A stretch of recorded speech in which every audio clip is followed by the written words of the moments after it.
Hey, this is Meridith Elliott Powell, and you know what time it is. It is time for Thrive, the show where we dive into the strategies, discuss the steps, everything that you need to know to turn all of this uncertainty into your greatest competitive advantage. Because no matter what is happening in the marketplace, it is the best opportunity for you to grow your business.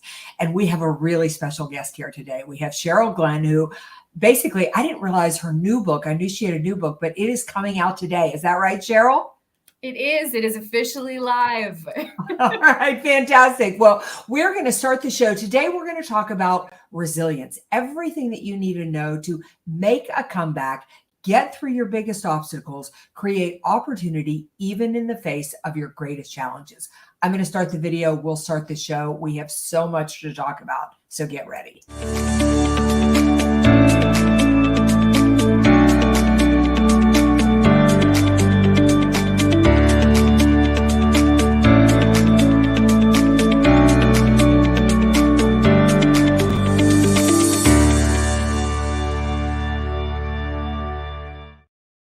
Again, I'm Meridith Elliott Powell. Welcome back to Thrive, the show where we discuss everything that you need to know to turn uncertainty into your greatest competitive advantage. I want to welcome to the show today, my guest is Sheryl Green. Sheryl, for those who don't know you that are watching the show, tell us a little bit about you and go ahead and talk about the new book as well. Awesome. Hi, my name is Sheryl Green. I am a mental health speaker and author living here in normally sunny Las Vegas. Normally, it's a little gray today, but that's okay. I am recently married, just got married in March. Congratulations. Thank you. I'm the mom to 2 amazing rescue dogs and 180 houseplants. Okay. Give or take a few. So tell us, I want to know how you got into mental health, where exactly your focus is. But before we dive into that, tell us a little bit about your new book. Yeah, so hold on. Hold it up. So it's called You Had Me at No, How Setting Healthy Boundaries Helps to Banish Burnout, Repair Relationships, and Save Your Sanity. And, this was 40 something years in the making. Yeah.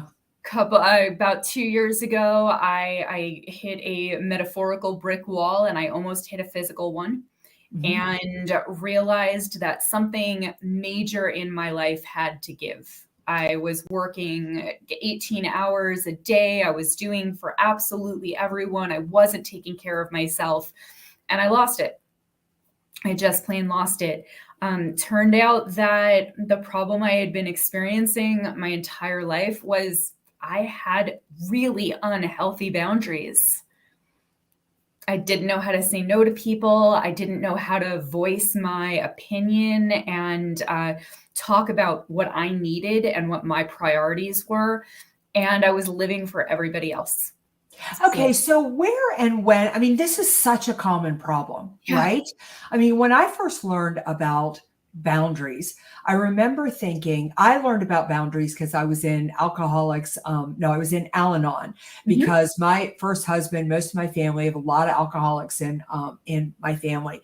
And I remember learning about boundaries and at first resisting them because it felt really uncomfortable. Then once you kind of go over the hump and you learned, I thought, why don't they teach us this in kindergarten?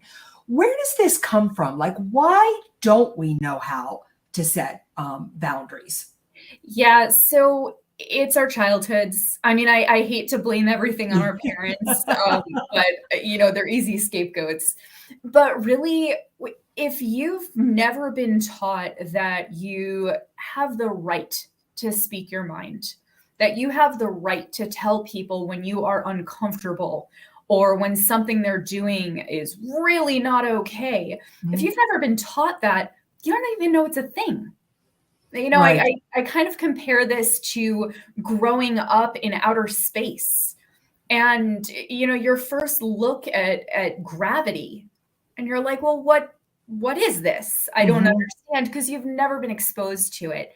And I think, unfortunately, there's so many people out there with dysfunctional boundaries. It's difficult to teach healthy ones if you don't know what they are. Yeah. So how do you know you need to learn to set boundaries? Oh, well, if you're burned out right now, if you have nothing left over at the end of the day for you, Hmm. if you find it difficult to say no to people, even though you know you don't want to do something, even Right. though you get that nasty gut feeling that's like, oh gosh, I can't say yes to another thing, but you just can't say no. If people borrow your things and they give them back broken or stained, or they don't give them back at all, um, it's very easy for us to play the victim here. It's Yeah. very easy to say like, well, they're taking advantage of me, or, they're doing things that aren't right. But ultimately, we just haven't taught them how we expect to be treated. Do you think that not setting boundaries is a little bit of its own addiction? Like, and what I mean by that is that, you know, there's a little bit of a high in being a victim. There's a little bit of a high in being the martyr. There's a little bit of a rush in that drama, whether you like the rush or you don't like the rush.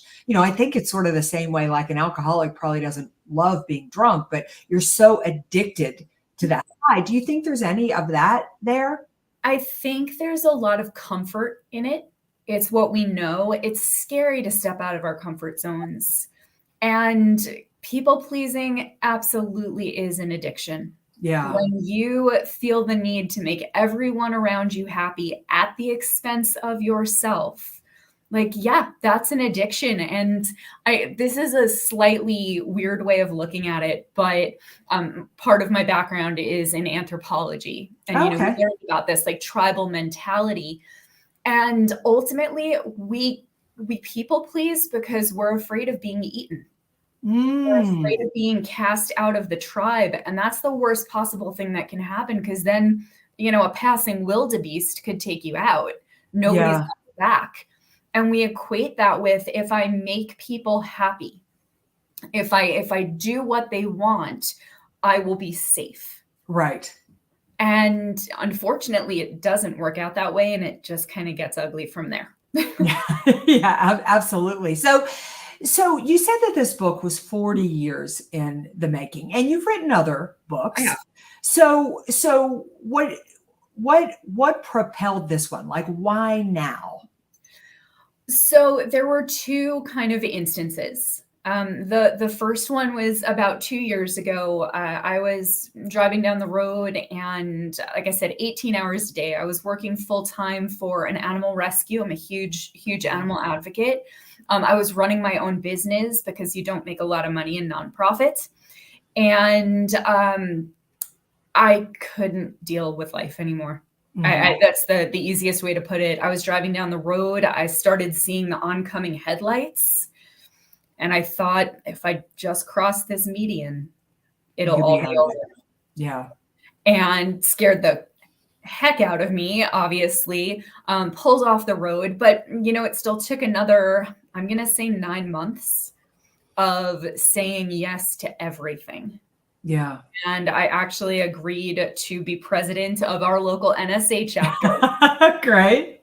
And instantly, or the incoming president, I should say, Yeah. instantly was like, what did I just do? Like, Yeah. I'm planning a wedding. My parents are older and they need me. Like, I'm rebuilding a business. Like, what did I do?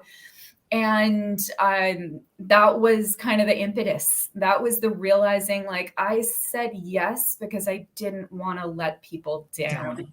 And ultimately, I was going to let them down so much harder. Yeah. Yeah. So I nicely stepped away, and it's good I did, because I actually lost my mom a couple of months ago. Mhm. So the timing would not have been ideal, but yeah, I stepped away and realized, like, oh, I better learn about boundaries, and then I want to teach other people. Yeah. Had you known about boundaries and it's just something that you were aware of them, but just hadn't learned to set? I No. don't even think. I mean, I've heard of them. Yeah. I knew they existed, but no, I didn't recognize them in other people either. I Mhm. just thought that they were, not. not cool. They Yeah. just, I asked them to do something and they said no. And I was like, Yeah. well, I don't even understand. Yeah. So no, it was really a very foreign concept. Yeah. The thing that I love this subject of boundaries because I think I think it's so important to learn to set them for a number of reasons. One, to take care of yourself, but for the other reason is we all have these people in our lives who don't set boundaries and they let us down like crazy. They're the people who call at the last minute and can't show up for an event that you planned together, or they only do things not very well. And it's not because they're bad people. It's just because they're really over committed. And I'm still a little, I don't know that you ever really recover from this, but my story with boundaries was I had never heard of them either. And there's so much I want to ask you about on how people learn to navigate it. But and my first husband passed away from alcoholism, and he was quite sick, alcoholic. And we were in this song and dance every day where I would go to work, I would earn the money, I would come home, and he would be drunk, and we would have a huge fight. I would go my way, he would go his way. But one day I came home from the office, same old thing. I walk in with a different, same expectation that he would be sober, and he wasn't. We got in a huge fight. Credit cards are charged up. He's drunk. But for some reason, he didn't yell at me. And he just let me yell like crazy until I was exhausted. Mm-hmm. And then he looked at me and he said, he used a bad word, but he said, who asked you?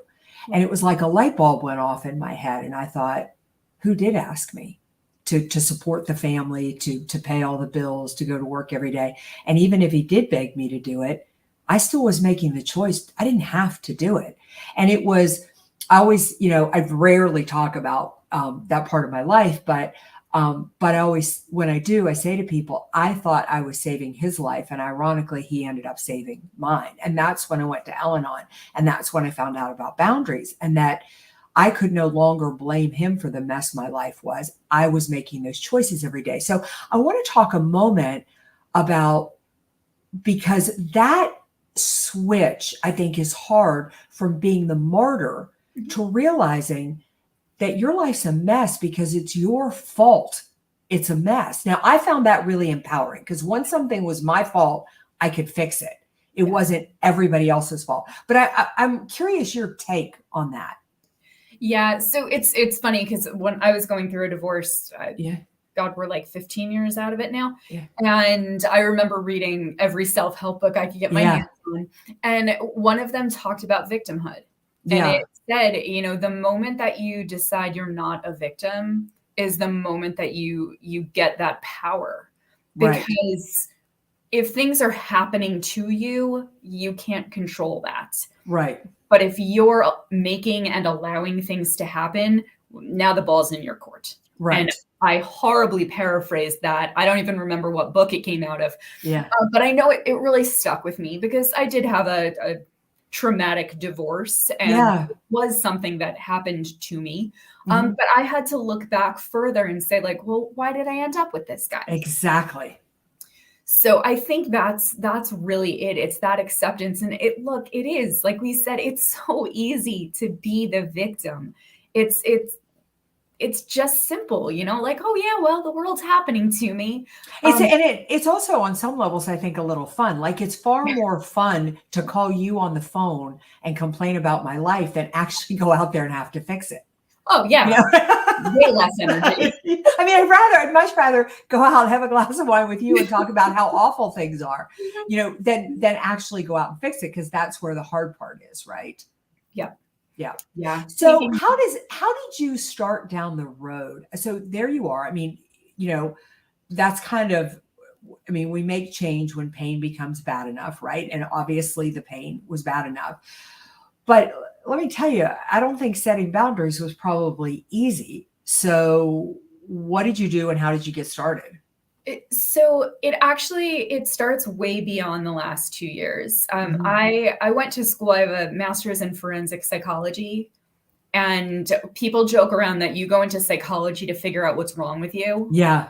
Very true. You sit through every undergrad psych class going like, oh yeah, that's me. Oh wait, that's my mom. Oh, that's my grandmother. Like it's very true. And hopefully you don't do that in a criminal psych class.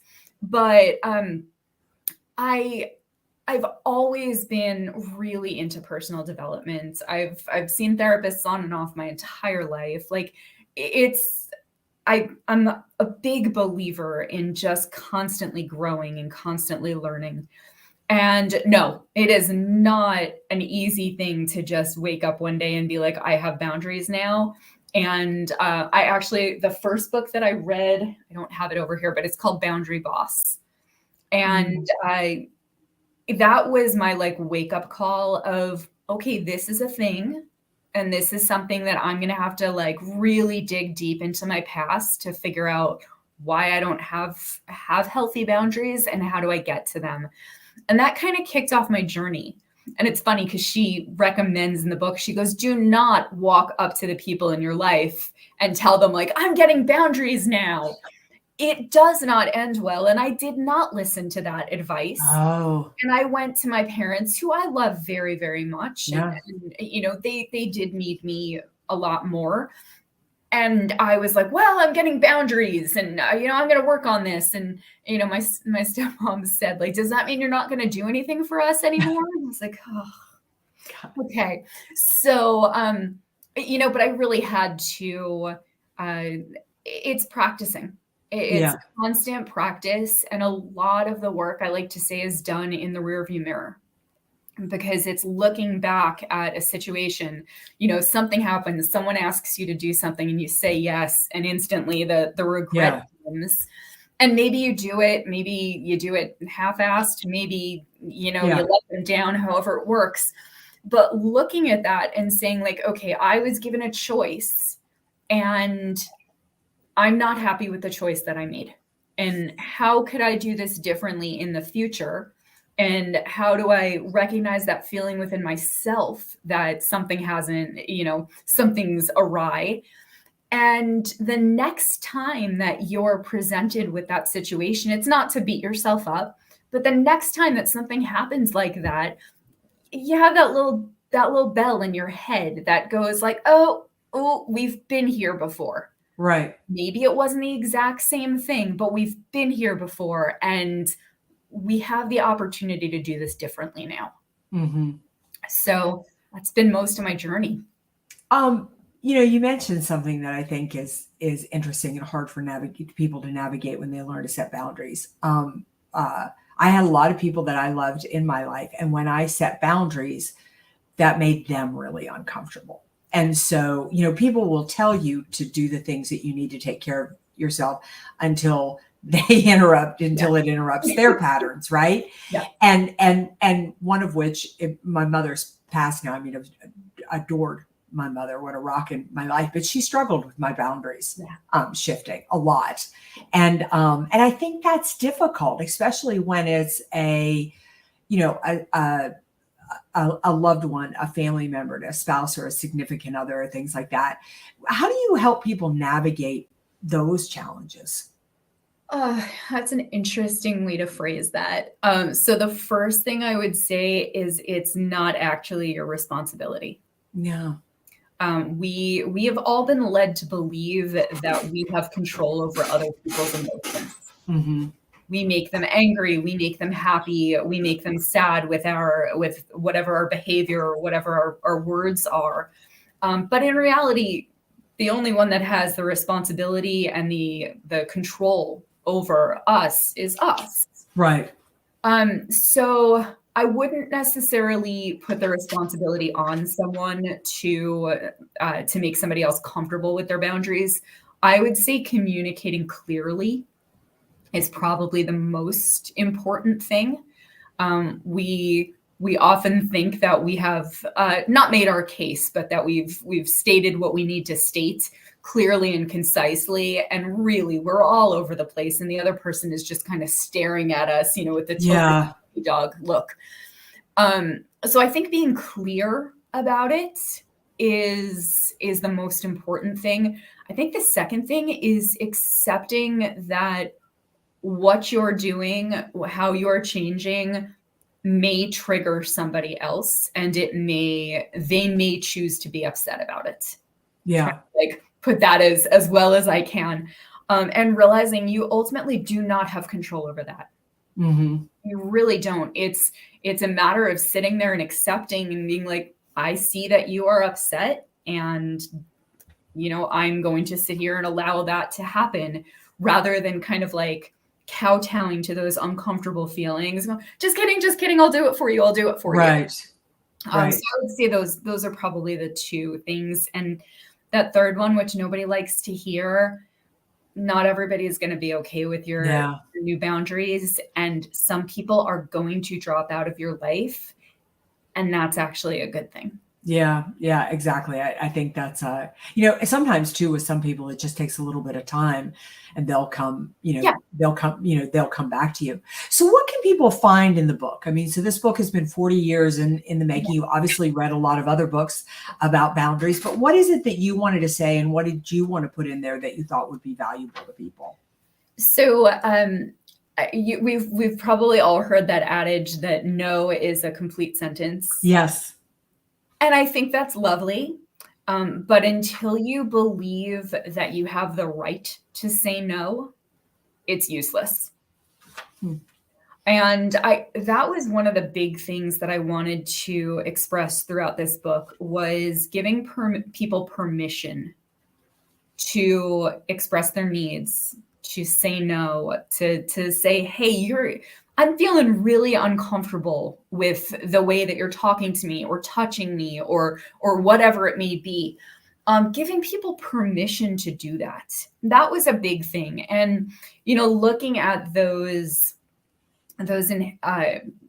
old ugly beliefs that we've all got, and look, still battling them, I think that's a lifelong journey.